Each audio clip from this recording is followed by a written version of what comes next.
Call me crazy, call me cold, call me callous, but I do have to agree that Shigaraki Tomura was, in fact, a monster. What's up guys, I'm Pencil here, and here we are to do a breakdown slash review for chapter 427 of My Hero Academia, which is known as Who Was Tomura Shigaraki. In this chapter, I got thoughts. I definitely understand why it's paced the way it's paced out and what happens the way it happens, especially with the series only having apparently 3 chapters left until its conclusion, which is crazy to think about. Man, we've been here for literally a decade, a little more than a decade at this point. We've been here for a hot minute, so to see it come to an end, to see it end this one-day period is so strange, but we have so much to talk about, and oh so little time. So let's not waste any more time, and let's hop right into it. Ending me, are you ready? 3, 2, 1, go. What's up guys, that guy with a, oh no, gosh darn it, pencil here. Fun fact, I do happen to have it on me, and keep it on me at all times. And another fun fact,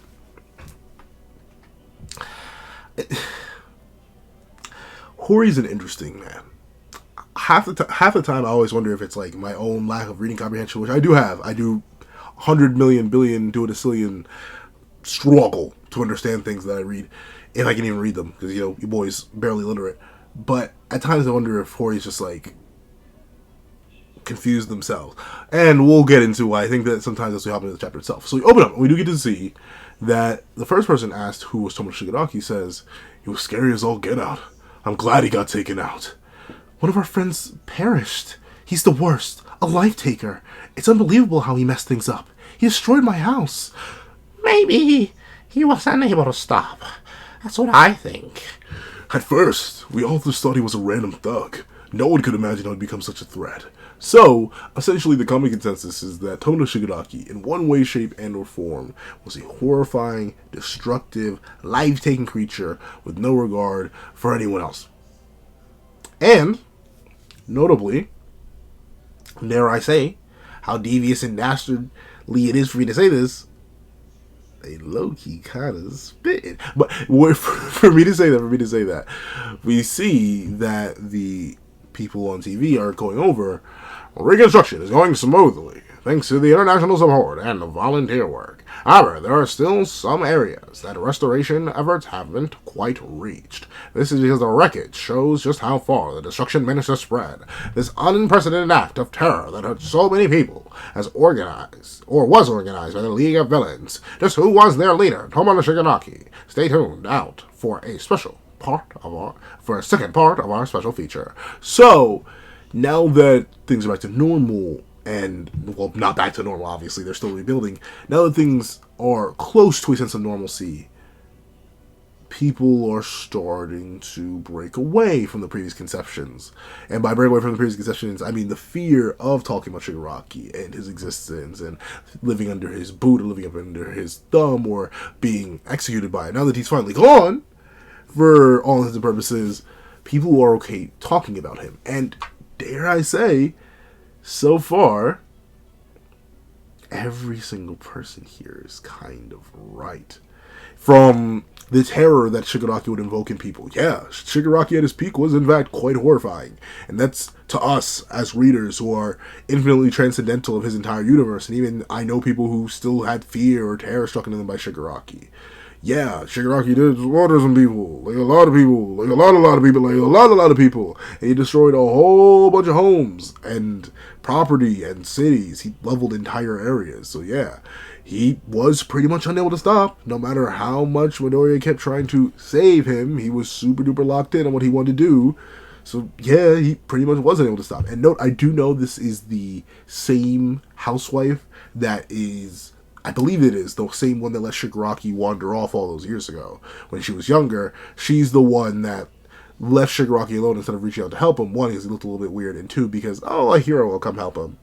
And I'm no hero, so I don't need to help him. And that allowed him to wander into All For One's hands. Regardless, as it was revealed, that part of the universe didn't actually matter. All For One was going to come get him regardless, because blah, blah, blah, puppet, Shigaraki, yada, yada, yada. But with that being the case, even down to the idea that Shigaraki was just a random thug to most people who no one ever expected he could become this powerful, all of this is accurate.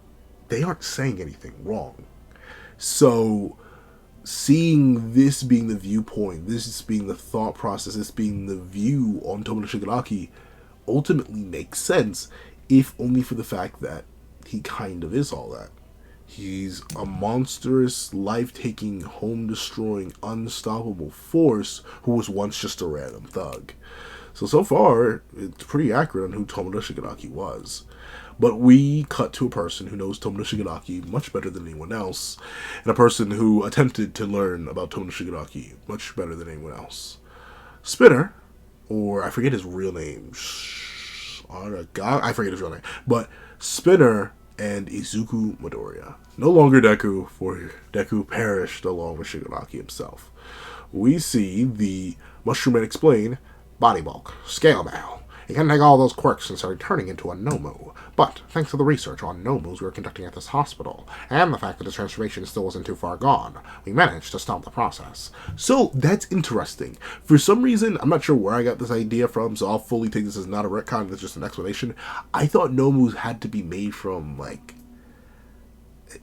dead bodies. Like, I thought from, like, Hood to the original Nomu, I thought all of them, like, were basically unalive. Like, there's no brain activity in there. They're just essentially spasming bursts and bags of muscle and sinew with specific abilities built into them.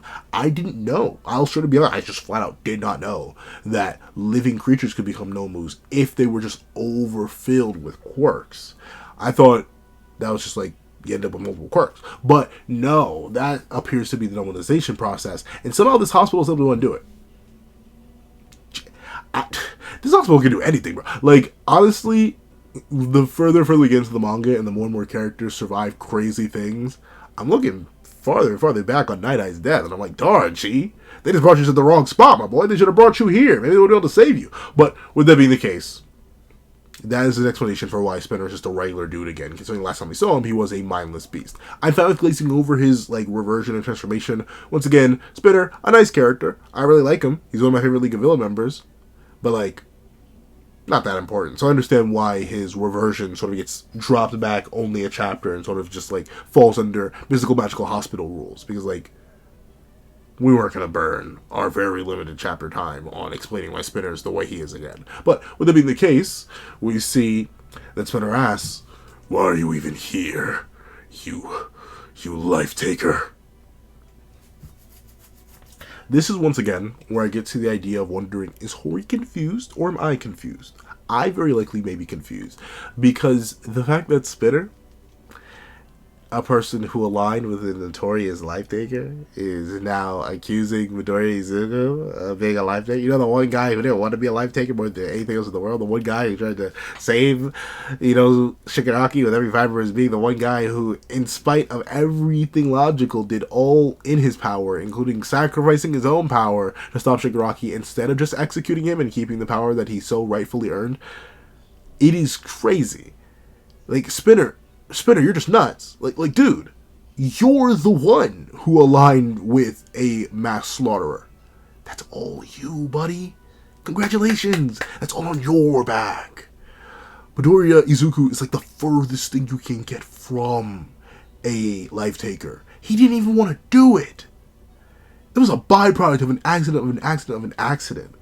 And we even see Midoriya play along with it. He says, I won't deny that, but I came to tell you Shigaraki's dying words. Midoriya! Do you... Like, once again, I get that's just like a thing. Like, some people would, like, no matter what, no matter how much you explain it to them or how much you rationalize it to them, some people would always just think that, oh no, I'm a monster, I did it. But, Midoriya, you did everything in your power. He was just nuts and a mass life taker. He was bad product. To quote Giancarlo Esposito from The Boys. I forget what his character's name is. But, like, legit... Or no, is that from The Boys or is that from his original Breaking Bad? I forget. But regardless, like, dude. I gotta be nuts. Like, there's no way I'm supposed to take Spinner seriously here. Or care that Spinner thinks that, oh no, this guy who stopped the one mass slaughterer from slaughtering a majority, if not all of Japan, and then the rest of the world is suddenly a bad person. I don't know. Wow. But we see Spinner say, so you're gonna keep slaughtering or keep beating up a dead horse? How nasty.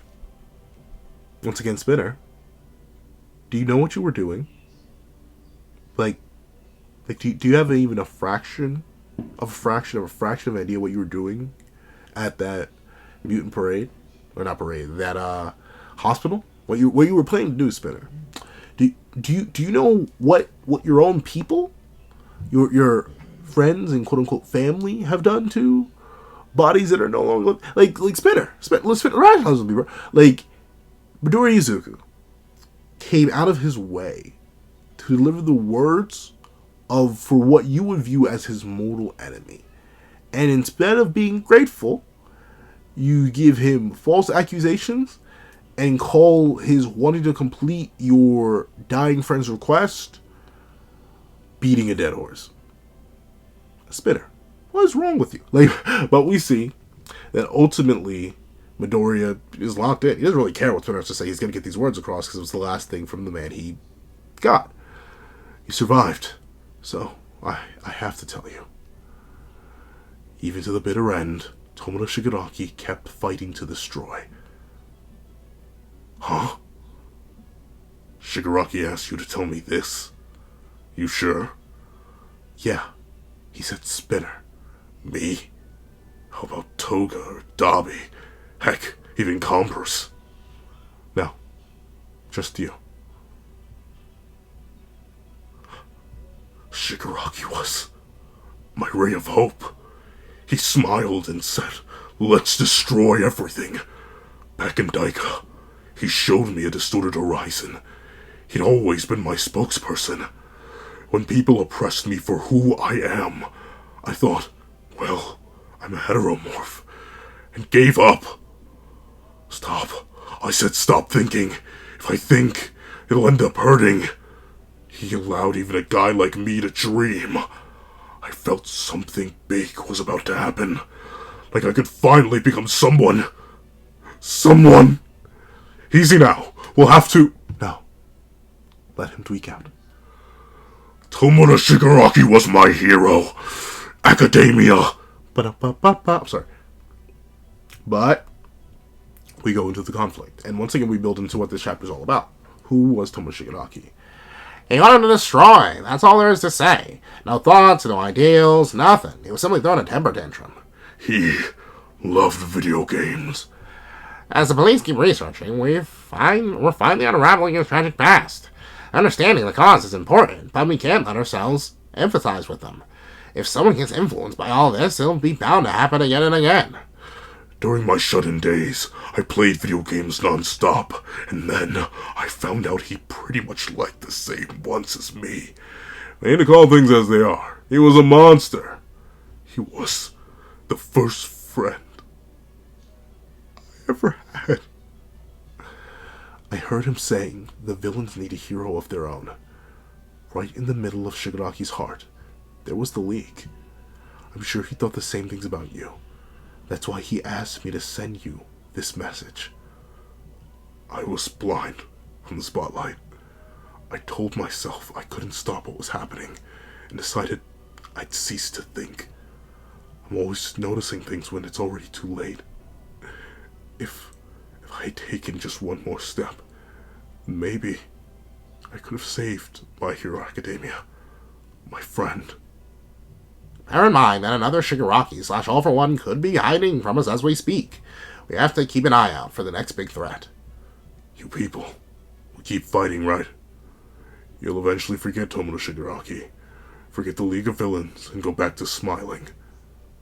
I'll write a book with the symbol of fear called Tomura Shigaraki, about how the League of Villains live to destroy. I'll forever be thrust upon you all. The past never dies. I'll spread the gospel of Tomura Shigaraki. You should make it a comic. Huh? You don't need to worry. I'll never forget him. But for that comic, you should call it My Hero Academia. I have a message too. Tell that octopus to do his best. So, I don't want to do kind of a comprehensive read-through because I do think, at least on a writing level, it does kind of make sense. But, you know what the crazy thing is? I agree, to a degree, with the simplification of Tomura Shigaraki. I do. The idea that they mentioned here, He wanted to destroy. That's all there is to say. No thoughts, no ideals, nothing. He was simply throwing a tantrum. That is true. Call me crazy, but that is true. Was there a reason behind the tantrum? Absolutely. In my opinion, Shigaraki's backstory is one of the few in the entire League of Villains to justify his mania.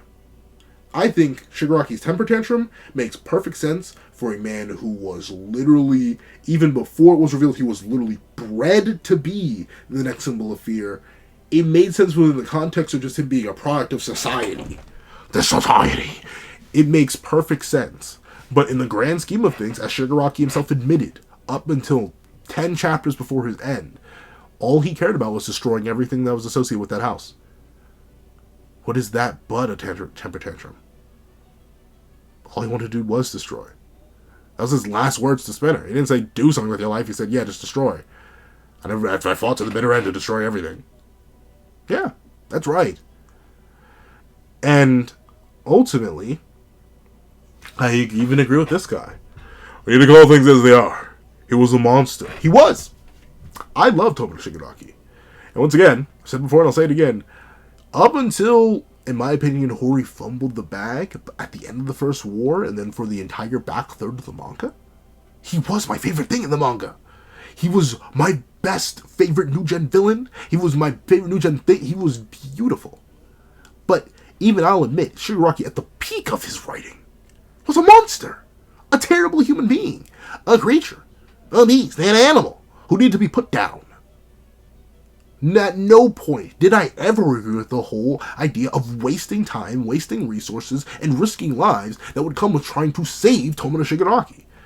The fact that Midoriya Izuku decided to sacrifice one of the most powerful abilities on the planet when he could have ended Shigaraki numerous times in their conflict without sacrificing a single bit of that power is still ludicrous to me. Absolutely insane that the world lost one of its best pieces of protection because one boy decided the best thing to do with it was to throw it all away for a man who would have thrown away endless lives and already tampered with and would taken the lives of hundreds, tampered with the lives of thousands, and disrupted the lives of millions. It's absolutely insane to me. It's absolutely stupid. Heck, who knows? In these last 3 chapters, because there are only 3 chapters left in My Hero Academia, it may be revealed that Midoriya still has one for all and can still be passed on. Whatever. But ultimately, I still find it empty. Like, empty to a crazy degree. And I do think that Tomura Shigaraki, ultimately, to a degree, should kind of be written down in history as what he showed himself as. A monster who wanted to destroy everything. Don't get me wrong. I understand Spinner.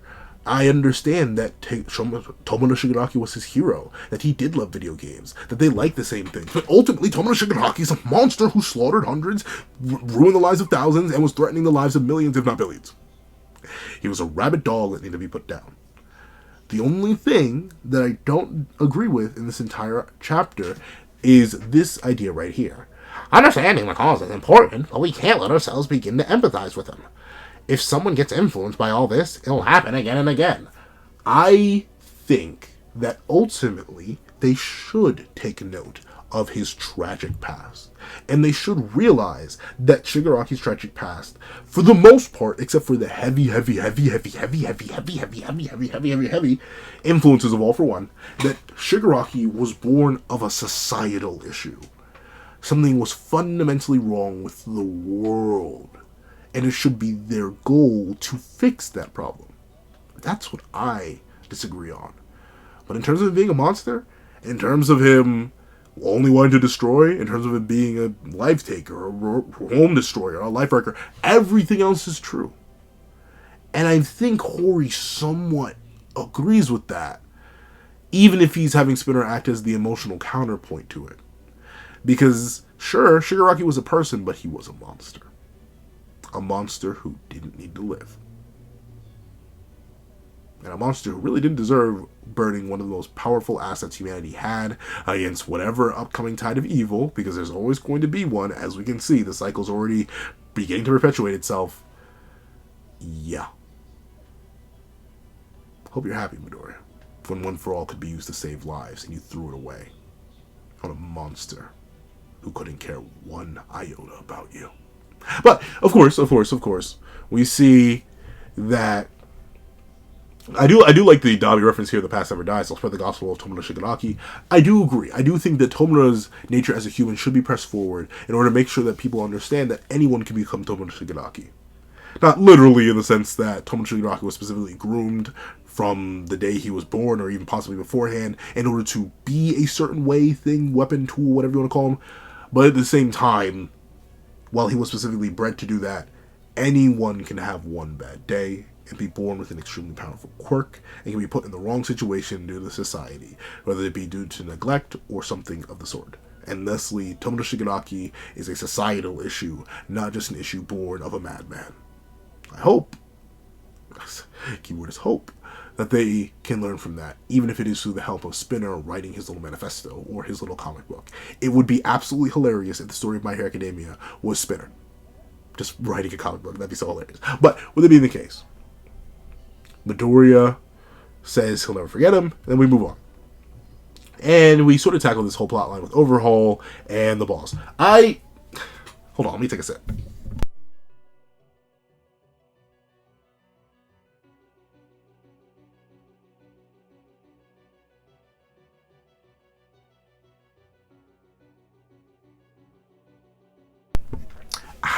Stay hydrated, folks. But I'm kind of in like a with this whole, like, here's the thing.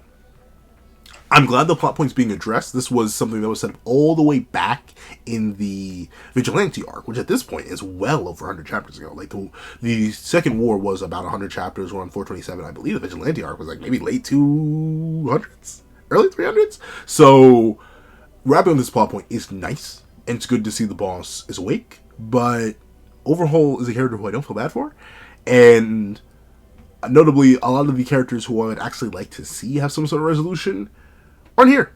I don't know the boss. The boss is random. So, him disapproving of Overhaul's actions, okay, I guess. Overhaul, I liked him when he was a villain. A villain. That man was evil. Devious, simply diabolical. But he's kind of just pathetic. And that's fine. I do think that's a good way for the character to go out. Ultimately reveal that he was just a hollow shell of a man hiding behind his powerful quirk, which is something that he claimed to hate. I do like the contrast of Overhaul. And overall, that's why overall. And I do like the idea that ultimately he's just a broken, sad man who gave into his own desires and now needs to spend the rest of his days knowing that he made his boss sad and ruined a child's life, and now he has to live with that haunting fact for the rest of his days. I'm down with it. It's just like, I would like to see Eri, but I suppose her plotline was resolved in the war. Same thing with Mirio's. So I get why we don't see them, for the most part, right? And even then, Mirio did have his moment like 2 chapters ago, in 425, where he got to address everyone. And Eri, once again, just is a much younger character, and thusly her plot resolution probably wouldn't take place unless we got like a final time skip, like 10 years into the future, and we see her finally like looking at her scars and like smile or something like that. Like, obviously, Eri's whole journey can't be wrapped up, and this is a good plot point to wrap up here and now. So I'll give Hori credit. He didn't forget about it. And I'll give that. Do I care all too much? 50-50. I liked Overhaul, and I do like how he's become a pathetic, broken man, but I just don't know enough about the boss. I don't care enough about this organization. But I'll give Deku credit for keeping his promise, which is good. But with that being the case, we see that ultimately Midoriya does realize that everything at base comes with the society. A society! And that we live in one. And ultimately, he asks Zukachi, like, dude, how can we prevent things like this from happening again? And Zukachi's like, dude, we can't. Unless you want Hawks to suddenly develop the superpower to multiply heroes to infinity, it's just going to be like this. We're living life. And we see that ultimately, that leaves Midoriya kind of sad. And All Might tries to cheer him up with the idea that he's going to be going back to school soon, but Midoriya's quirkless. He gave up his power for a monster that would have taken his life at any moment. And thusly, they don't have many extracurricular activities, so he won't be seeing them very often. They're going to do a bunch of hero training, while Midoriya Izuku is left behind. Ain't that beautiful? All for a monster. A life taker. A life ruiner. Midoriya Izuku, you are stupid. You're altruistic. You're a good man. But a naive child and an idiot. I still can't, but like once again, now just fully, like, it didn't fully sink into me that Midoriya is quirkless. But like that, it broke a mental barrier. I was like, wow, he really did that. He really sacrificed one for all when he could have ended Shigaraki's life for the exact same result much sooner. And then maybe he could actually feel some guilt about being a murderer. But no. Play the long game. Destroyed the one thing he wanted for all his life. Yeah, it was rough. But hey, it'd be like that when it'd be like that sometimes. Then we end with Todoroki and Bakugo getting harassed by the freshmen who are also excited to see their senpais. And even Todoroki, even Midoriya and Mineta are blown away by the new chapters. 3 chapters until the end. So I believe we have 4 more chapters left. If it's 3 chapters till the end, then it's probably going to be like 1 epilogue chapter or 2 epilogue chapters. So overall, W chapter. We are on W chapter. We're on break next week. Tori, take all the time you need, man. I'm not sure how many plot points he has to wrap up. He wrapped up the Todoroki plotline in the previous chapter, which I may go back and cover depending on how this video does. He ended up wrapping up the overall plotline. The spinner plotline's wrapped. Unless he's going to address the loose end of Toga's body disappearing and just like hard confirm that was something else. I'm not sure how many other plotlines he has to wrap up. And I do like that Spinner acknowledges Shoji. That's why he says, tell an octopus that he did a good job or to keep on fighting. I do like all that. So overall, a nice little W chapter. If you made it all the way to the end of this review, though, please do me a favor and leave Cold Detonation. Cold Detonation in the comment section down below. I'd like to thank you so much for watching. Please remember to leave a like, share, comment, and subscribe. Make sure that notification bell so you don't miss out on any videos that come to the channel. Also, I do have to have a Patreon below where you support me for as low as $1 a month. Things like exclusive videos, the content, and more. You also now become a member of the channel for as low as $3 a month to get the same perks and more. So those perks will include the live reaction to this very chapter, ad-free variations of all my videos, and if you become a $25 Patreon or $25 member, you can order whatever video you want. Also, I do have a link to my Ko-Fi and description down below where you can drop 5 beans for a short video, 25 beans for a long video, or any beans at all. Any support is always greatly appreciated. Now, I'd like to thank you so much for watching once again, and I hope you guys have a wonderful day. This is Dan with a Pencil, writing off.